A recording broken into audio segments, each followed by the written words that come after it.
Mana yang lebih bagus? Mana yang lebih Islam? Pilih Islam. Tengok. Itu kepentingan dakwah disatukan. Sebab itu Qaradawi tidak ingin dia yang belakang-belakang saya kata dalam kitab qanat saya dalam risalah dia kata saya tak ingin jadi presiden Ikhwan Muslimin. Kenapa? Karena saya ingin umat Islam semuanya bersatu. Dengarkan saya. Ikhwan dengarkan fatwa saya. Sufi dengarkan fatwa saya. Salafi dengarkan fatwa saya. Ini dengarkan fatwa saya. Lihat. Jadi mengatasnamakan umat Islam. Ulama jangan duduk dekat pemerintahan. Bahaya. Ini saya ceritakan wara, babul wara. Tapi kalau kamu nggak ingin wara, tak apa. Saya cerita babul wara. Dan itu juga masalah menjauhkan siasah daripada ulama, itu babul wara juga. Takut nanti kamu terjadi salah. Pertama-tama, ayo untuk Islam, pilih saya. Tentang hatinya, pilih Islam untuk dudukan saya ke kursi. Kamu bukan malaikat, kamu manusia yang punya syahwat. Hari pertama ikhlas hati, hari keduanya belum tentu. Hari ketiganya berubah pula. Babul wara saya kata. Babul wara sebaik dijauhkan. Sibuk dengan urusan umat Islam saja. Bukankah umat PAS itu umat kamu? Bukankah UMNO juga Islamnya umat kamu juga? Ini medan dakwah. Jangan tinggalkan. Ini orang UMNO nggak mau saya mendakwahnya. Jangan. Neraka. Jangan, itu umat kamu juga. Bukankah Allah katakan wal takum minkum ummatun yad'una ilal khair? Ila ummatin kulliha. Sawan kana minal muslimina wal kafirina wal masihiyin. Ila ummatin kulliha. Sudah paham? Ukhrijat linnas, antum sebagai dakwah semuanya. Senang mereka enggak senang mereka bukan itu bagian kita. Yang penting sampai. Tapi dengan cara sistem dakwah hikmah. Mengajak bukan mengejek, merangkul bukan memukul. Dah, itu dakwah kita. Kalau kamu kepada Sultan pun, Sultan, haram ini masuk neraka nanti. Nggak mau dengar dia. Itu pun makanya dengan cara pelan. Dia akan dengar mungkin. Dengan pemainnya nggak perlu kita teriak-teriak kesalahan Sultan itu di depan forum. Nggak akan membaikkan permasalahan. Datang, buat surat. Saya ingin berjumpa dengan Sultan, umpamanya. Jumpa dengan Sultan. Dalam keadaan sendiri atau bagaimana? Sebutkan kesalahan dia, semoga dia kembali. Itu cara yang paling baik. Tapi jikalau kau naik ke podium, kau bukakan, kau beberkan semua kesalahan dia, yakinlah 100% dia tak akan kembali kepada rusdi. La ya'udu ila rusdi. La ya'udu ila sawabihi. La yatahaqqaqul amal wa la tatahaqqaqul da'wah. Takkan sampai dakwah kita, matlamat kita takkan sampai kena salah dalam jalan. Paham? Sebab itulah para ulama-ulama sufi ini dia berdakwah berhasil. Berdakwah berhasil bukan dalam kata banyak pengikut, bukan, tapi menanamkan kasih sayang, menanamkan sistem dakwah, menanamkan akhlak dalam pengikut-pengikut dia. Kenapa? Pertama, dakwah bil hikmah. Dakwah bil al-hikmah. Kedua, dia tuh tafahum anil waqa'i. Paham dia dengan apa yang terjadi dengan benda tersebut. Kemudian, ma'rifatu hala mad'u. Dia mengetahui keadaan daripada yang tidak didakwah. Sebab keadaan orang yang dakwah, kadang-kadang tidak memungkinkan mendengarkan apa yang kita sampaikan. Jadi kita mesti sedikit-sedikit kita sampaikan. Itu salah satu bagian daripada dakwah kita sampai. Bukankah maklumat kita ingin hukum Islam dijalankan? Itu aja cuma kan? Itu aja ingin.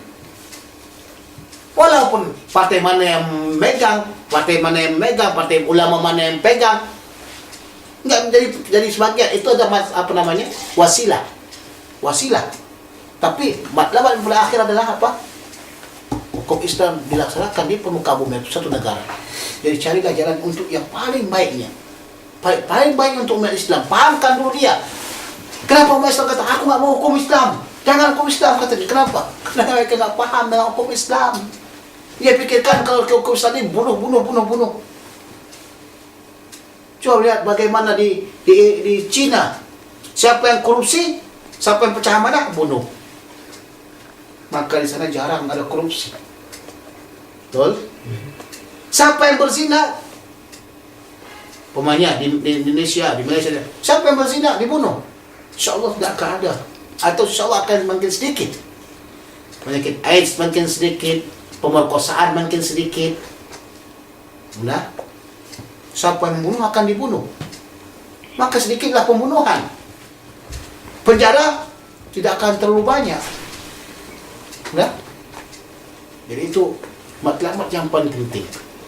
Al-aqal pertama kali ku anfusakum, diri kita dahulu. Jangan sibuk-sibuk nak kata hukum Islam didirikan. Kampung kita, diri kita pun tak hukum Islam.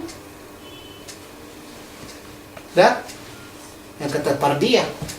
Dari pardiyah baru kepada ustaz.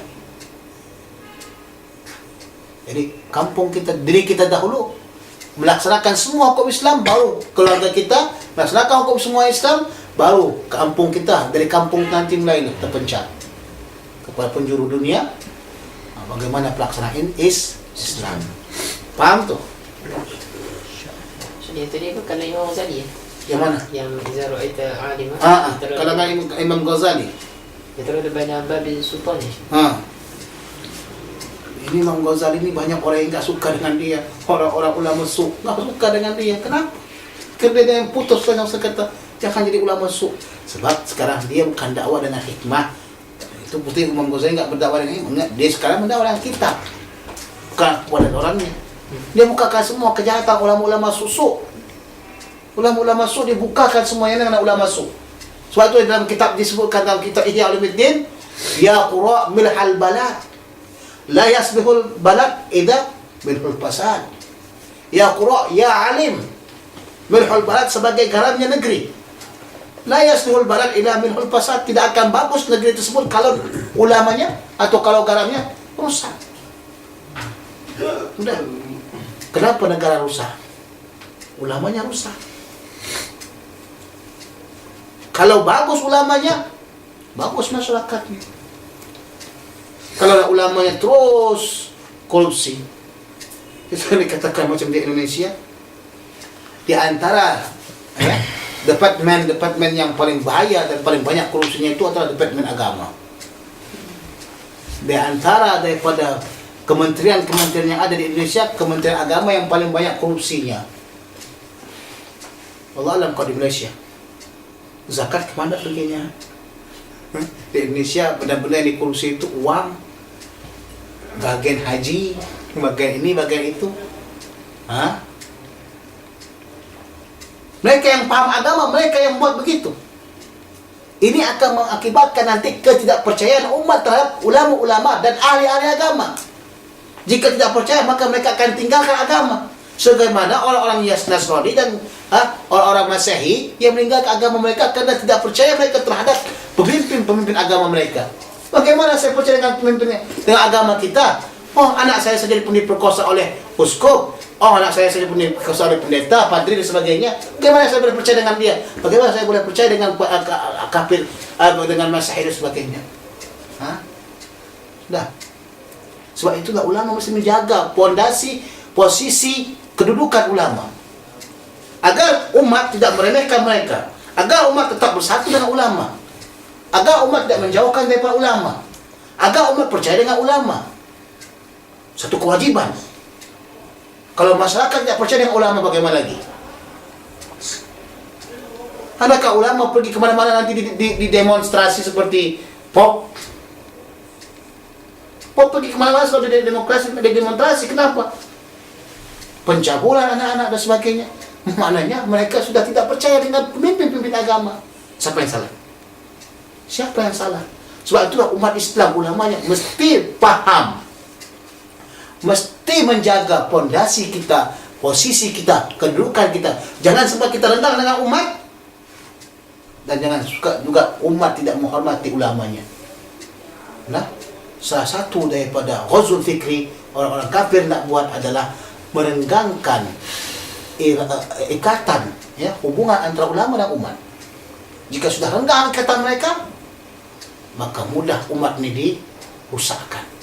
Jika umat sudah rusak, maka yang hadir ini tidak akan datang daripada masyarakat ini, semuanya orang-orang jahat, tidak ada akan terbit ulama. Kan masyarakat ini kan umum. Yang akan terbit nanti ulama generasi yang akan datang. Bila masyarakat sudah rusak semuanya, maka ada tumbuh mak, apa? Saya mau masuk pesantren, mau masuk pondok. Jangan masuk. Kenapa jangan? Nanti kau begini, nanti kau begini, nanti kau begini. Coba lihat. Banyaknya ibu-ibu, bapak-bapak yang tidak ingin masukkan anaknya kepada agama. Pertama, takut gak hidup. Tengoknya semuanya ulama-ulamanya miskin, melarat. Pamannya. Atau pokoknya benda-benda yang tak baik lah, mereka disebabkan. Itu sebabnya tak banyak orang tak ingin masuk agama. Mudah. Itu dia. Kenapa di Malaysia, ya, orang kelas 2 kan belajar agama? Karena ulama di Malaysia itu kelas 2. Nah, kalau ulama kelas 1, belajar agama kelas 1. Kalau masyarakat perhatiannya lebih kuat kepada ulama, belajar agama akan kelas 1. Paham maksud saya? Tapi kerana ulama di kelas 2, orang-orang konglomerat, datuk-datuk dan sebagainya kelas 1. Coba tengok bagaimana Syekh Abdul Wahab Naksabandi menyuruh kepada sultan untuk berdiri atas mimbar. Ulama yang betul-betul takut? Tak. Ulama yang tidak takut dengan pemerintah, ulama yang tak takut dengan presiden, ulama yang tak takut dengan sultan. Itu. Kalau dah sistem semua ulama seperti itu, yang hak-hak, yang batil-batil, sultan takut dengan ulama, kerajaan takut dengan ulama, pemerintah takut dengan ulama, maka ulama naik ke atas. Ulama bukan penjilat, ulama bukan anjingnya, atau ulama bukan untuk kemaslahatan daripada kejahatan, maka ulama akan naik ke atas. Belajar agama pun akan naik ke atas, akan dihormati. Tengoklah, kita tengok ulama kalau pelajar-pelajar agama nomor 2, kelas 2. Kenapa kelas 2? Tak diperhatikan betul-betul kesejahteraannya. Tak pernah diperhatikan kesejahteraan. Baik Indonesia sendiri saya katakan, Masya Allah, pelajar agama di kelas 2 kan, pelajar-pelajar engineering, pelajar-pelajar medik, wah, diagung-agungkan. Kenapa? Inilah yang akan membuatkan nanti negara maju pesat. Itu bukan membuatkan negara maju pesat. Kalau hancur akhlak mereka, hancur adab mereka, apakah membangunkan peradaban? Kalau setiap hari kita tengok di setiap jalan ada anak dicampak, tengok borok, tengok borok, tengok borok atau borok. Bahasa Indonesia borok itu anak kecil yang dicampak, itu janin itu. Setiap kita jalan borok, campak semuanya. Kenapa? Zina merajalela. Apalagi pelantindai, pamannya. Moral hilang, akhlak hilang.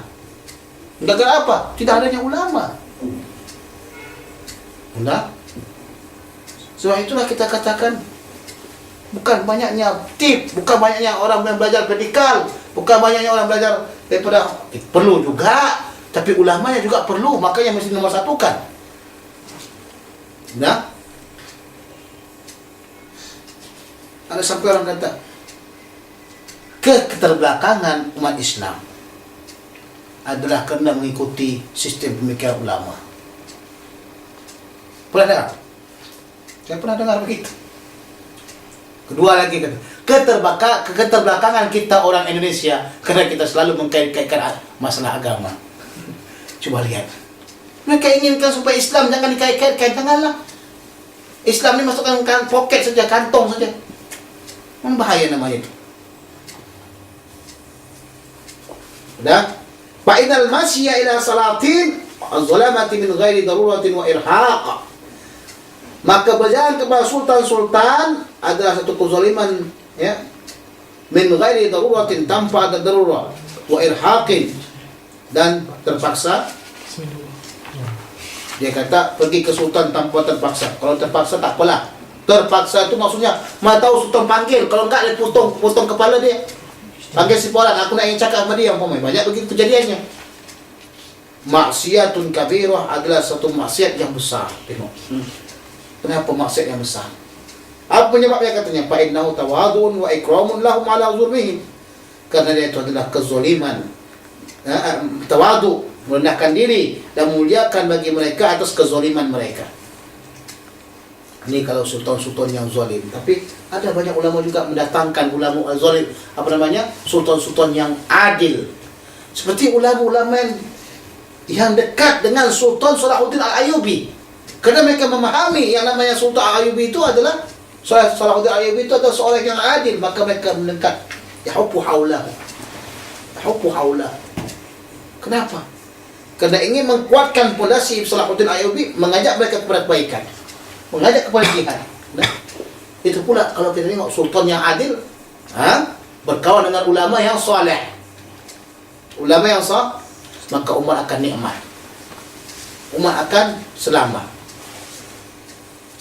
Sultan yang zalim berkawan dengan ulama-ulama yang ulama-ulama yang talih, maka mereka semuanya akan membuatkan naqamah, keadaban kepada umat. Nah, wa inna tawaddu'un wa ikramun lahum ala zulmihim wa qad amara Allah Ta'ala bi iradi anhum fi qawlihi. Dan Allah SWT telah memerintahkan untuk menjauh mereka dengan firman-Nya, wala tarkanu ila alladhina zalamu fatamassakum nar. Danlah kamu jangan cenderung kepada orang-orang yang menzalimi atau orang-orang yang berlaku zalim, maka kamu akan dimasukkan ke dalam neraka, atau api neraka akan menyentuh kamu, katanya. Maksud menyentuh itu masih masuk neraka lah. Al-ayat. Nah, al-ayat. Jadi wa huwa takthirun li sawadihim wallahu subhanahu wa ta'ala a'la wa a'lam. Kita salat dulu. Kita takut. Wajah keluar sewaktu apa? Maghrib, keluar waktu.